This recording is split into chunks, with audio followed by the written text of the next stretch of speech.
নমস্কাৰ, মই ৰঞ্জন চৌধুৰী। মই ইয়াৰ আগতো কৈছোঁ যে ছিংগাপুৰত যি ঘটনাটো হ'ল সেয়া আপোনাৰ এই মহাভাৰতৰ চক্ৰব্যূহত যেনেকৈ অভিমন্যু ফচিছিলে ঠিক তেনেকৈ জুবিনৰ লগতো কিন্তু একেই কাৰবাৰটো হৈছে। কিন্তু এই সময়ত চবতকৈ লাখটকীয়া প্ৰশ্নটো কি জানে? যিজনে এই চক্ৰব্যূহ ৰচনা কৰিছিলে তেওঁ কিন্তু জীৱিত। Who is the master mind of Zubeen Garg killing? মই অলৰেডি এপিছ'ড কৰিছোঁ, আপোনালোকে চাব। সেইটো কাৰণে বাৰে প্ৰতি কৈ আছোঁ যে মোৰ চেনেল ছাবস্ক্ৰাইব কৰক। এনেই অতুৱা ফতুৱা বস্তু দেখি লাভ নাই। ছাবস্ক্ৰাইব কৰক। প্ৰতিদিন ৰাতি 8:30 পৰা 8:30 এইটো ইউটিউবত এভেইলেবল হৈ যায়। এইটো এটা ইণ্টাৰেষ্টিং নহয় জানো? মহাভাৰতত কি হৈছিলে? মহাভাৰতত অভিমন্যুক যি চক্ৰব্যূহ ৰচনা কৰিছিলে, যি স্ক্ৰিপ্ট ৰাইটাৰ আছিলে, তেওঁৰ একো হোৱা নাই। কিন্তু এতিয়া যি চক্ৰব্যূহ ৰচনা কৰিছে তেওঁ সেই তাতে নিজে পৰিব নেকি? কাৰণ হিন্দীত কথা এটা আছে না, দুসৰে কে লিয়ে গड्ढा খাড়ো তো খুদ ভি গিৰ सकते हो। তেনেকুৱাই হৈছে। এতিয়া বহুতে কৈছে যে ৰাহুল গান্ধীক অহালৈ যে তেওঁ ৰাজনীতি কৰিবলৈ আহিছে। আৰে বাহ, কি আচৰিত কাৰবাৰ! ডে ওৱানৰ পৰা 19 ছেপ্টেম্বৰৰ পৰা কোনে ৰাজনীতি নকৰাকৈ আছে জুবিনক লৈ? কওকচোন বাৰু। মোৰ নিচিনা দুই একজন মূৰ্খ মানুহ আছে, আমিহে নিষ্ঠাৰে সততাৰে চব কথা বতৰাবিলাক ব্যাখ্যা কৰি আছোঁ। খুব কম আছে। মই সেইকাৰণে কৈ আছোঁ, মই প্ৰাউডি নহয়, মই কনফিডেঞ্চেৰে কৈ আছোঁ। মই যি ধৰণে প্ৰেজেণ্টেশ্যন কৰিছোঁ কাৰো দম নাই এই ধৰণে কথা পাতিবলৈ। আৰু কিছু ভিউৱাৰ্ছে এইটোক স্বীকাৰো কৰিছে। আপোনালোকে আপোনালোকৰ কমেণ্ট বক্সত কমেণ্টছ দিছে, তাৰ কাৰণে মই ধন্যবাদ দিছোঁ। মানে হিন্দীত কথা এটা আছে, তাৱা জব গৰম হোতা হে তো ৰুটি সেকা যা সকতা হে। তা এই জুবিনৰ ক্ষেত্ৰতো তাৱাটো পূৰা গৰম হৈ আছে ন। তাৱাৰ জুইটো ক'ত লগাইছিলে ছিংগাপুৰ। তাৱাৰ ৰেডি হৈ গ'ল অসমত। তো গতিকে দল, সংগঠন, ব্যক্তি, কোনে কি ৰাজনীতি, কি অৰাজনীতিক, কোনে বাদ গৈছে কওকচোন? একজন মানুহৰ নাম লওক যে তেওঁ ৰাজনীতি কৰা নাই। ৰাজনীতিটো কৰিব। ৰাহুল গান্ধী আহিছে, সেইটো বোলে ৰাজনীতি। আৰে বাহ, কি মজাক হৈছে।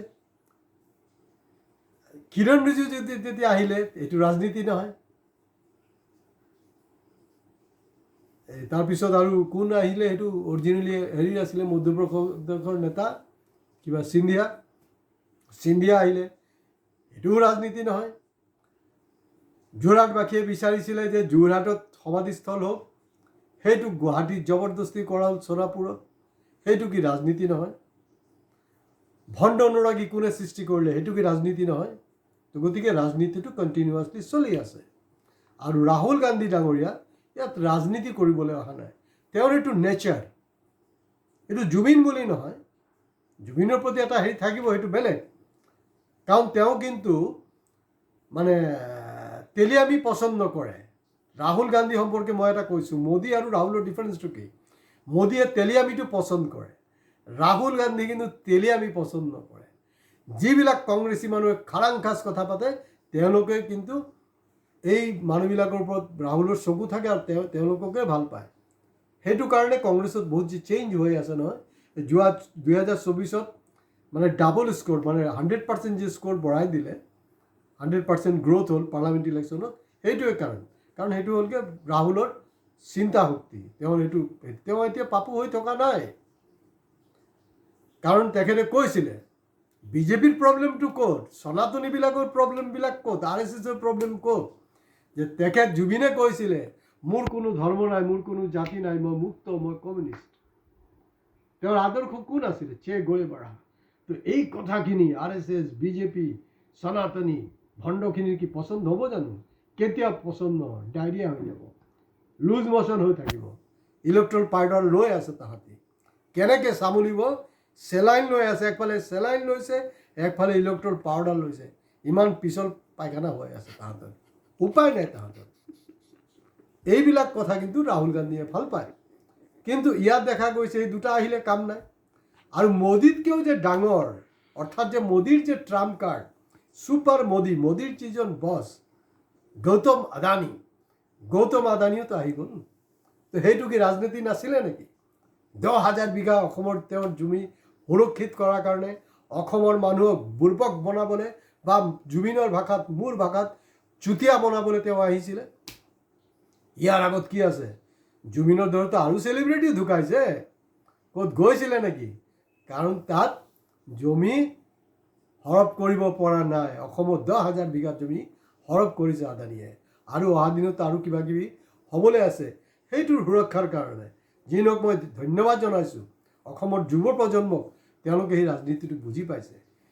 আৰু তেওঁ LOP হয়, leader of opposition Rahul Gandhi. তেওঁৰ লগত ষ্টেট গভৰ্ণমেণ্টে যি ধৰণৰ সৌজন্য দেখাব লাগিছিলে সেইটো দেখুওৱা নাই। কমচে কম মুখ্যমন্ত্ৰী ডাঙৰীয়াক তেওঁৰ লগতো গৈ লগ ধৰিব লাগিছিলে। এইবিলাক হ'লগৈ কাৰ্চি, সেইটো কৰিব লাগে, কাৰণ তেওঁৰতো অৱস্থা বেয়া। অৱশ্য ৰাহুলকতো তেওঁ লগ নকৰে, মই পাহৰিছোঁ দেই, পাহৰিছোঁ। কাৰণ ৰাহুলেতো কিছুমাহ আগতে কৈ গ'ল নহয় যে BJP আউট, কংগ্ৰেছ ইন, আৰু সেইটো হোৱাৰ লগে লগে 2026 হিমন্ত বিশ্ব শৰ্মা ডাইৰেক্ট জেলত থাকিব, ডাইৰেক্ট কৈ গৈছে তেখেতে। তো গতিকে ইয়াততো অসুবিধা আছে ন, কেনেকৈ অলপ ছেটিং কৰিব পৰা যায়, সেইবিলাক হৈ আছে। তো গতিকে চবেই ৰুটি সেকি আছে, কাৰণ তাৱাটো গৰম হৈ আছে। আমি দেখি আছোঁ নহয়, জনগোষ্ঠী আন্দোলনবিলাক চব নিগনিৰ গাঁতত সোমাই গ'ল, চব মেনেজ হ'বলৈ গৈ আছে।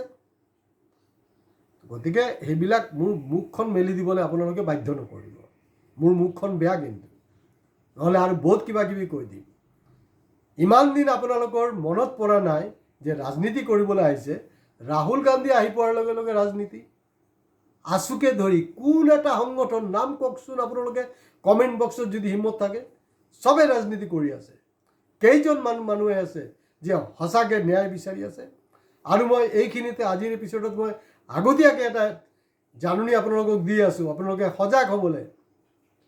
দীপাৱলীত বোম ফুটোৱা নুফুটোৱালৈ তৰ্ক বিতৰ্ক আছেনে নাই?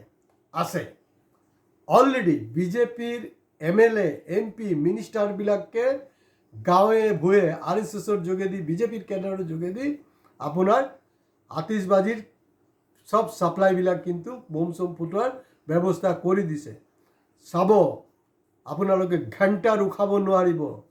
কালী পূজাৰ দিনাখন এতিয়াইতো দেখোন আমাৰ চহৰত ৰাতিটো বাদ দিয়ক, ৰাতিৰ আন্ধাৰত দিনতে ফুটাই আছে। চব খিলঞ্জীয়া ভূমিপুত্ৰৰ দপদপানি থকা এটা জেগাত মই থাকোঁ। একো ডাল পৰা কৰিব, ঘণ্টা একো কৰিব পৰা নাই, দিনত ফুটাই আছে। দিন ৰাতিৰ আন্ধাৰত নহয়, দিনত খুল্লম খুল্লা ফুটাই আছে। গতিকে আপোনালোকে প্ৰস্তুত থাকক, দীপাৱলীৰ দিনৰ কিন্তু জবৰদস্ত বোম ফুটিব। আৰু তাত ডাইৰেক্টলি অৰ ইনডাইৰেক্টলি BJP, RSS আৰু এই যে ভণ্ড অনুৰাগী আছে তাহাঁতৰ এটা যোগ সংযোগ হৈছে। একৰ্ডিংলি হ'ব। যদি নহয় মই ইউটিউবৰ পৰা অব্যাহতি ল'ম, এই ধৰণৰ কথা বতৰা নাপাতোঁ। নমস্কাৰ, আজি ইয়াতে শেষ কৰিছোঁ। ভিডিঅ' শ্বেয়াৰ কৰিবলৈ নাপাহৰিব। কমেণ্টছ কৰিবলৈ ভয় খায়, মই জানো আপোনালোকক এৰেষ্ট হ'ব বোলে, মোকতো কেতিয়াবা কোনোবাই গুলিয়াই দিব পাৰে। মই সেইবিলাক কমচে কম ইয়াৰ লাইকটো টিপিব লাগে আৰু ছাবস্ক্ৰাইবটো কৰক। ধন্যবাদ।